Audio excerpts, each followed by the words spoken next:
Auni yang ma bi amna kloblen goyo na deke nuka kana amba foko aubergine.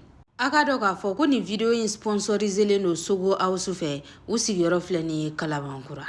U ka affiche n'u ka nɛgɛjuru sira filɛ jaka. An b'an ka sogo tigɛ k'a misɛnya, a misɛnmanin de ka di ne ye kosɛbɛ.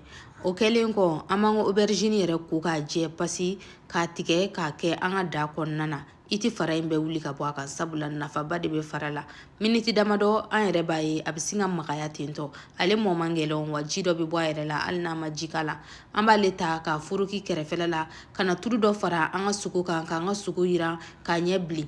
N'an ka sogo ɲɛ bilenna an bɛ danni k'a la. Kulobilenkan na n'an b'a fɔ ko tomati an bɛ jaba fana k'a la o susuko ɲuman walima tigɛko ɲuman. An ka aubergine sinenko ɲuman an bɛ n'o k'an ka da la walima i b'a foroki kolon kɔnɔna na f'a ka nugu. An bɛ n'o kɛ an ka da kɔnɔna na k'an ka da ji don.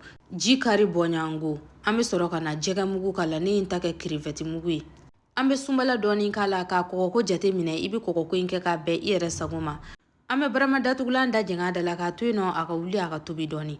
N'a tobira dɔɔni n'a sɔrɔla zonzon b'an bolo n'o ye crevette ye an bɛ se ka o ni fila ɲɛfɛ n'o t'i bolo basi den kelen da la. I bɛ se ka kɔgɔji jɛgɛ ni wusulen i b'o bu fara fara k'a kolo bɛɛ lajɛlen bɔ a la k'o k'a la. An bɛ furundobani fila la ka barama da jɛngɛ da la f'a ji ka jigin. N'a ji jiginna kosɛbɛ an bɛ sɔrɔ ka na tulu k'a la. Ne ye huile d'olive de kɛ n ta la bi nka tulu min ka nɔgɔ i ma i b'o k'a la.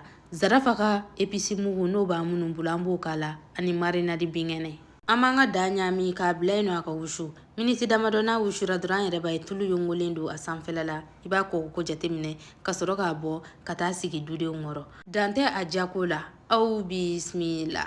A y'a essayer a ka nkalon mɔnda.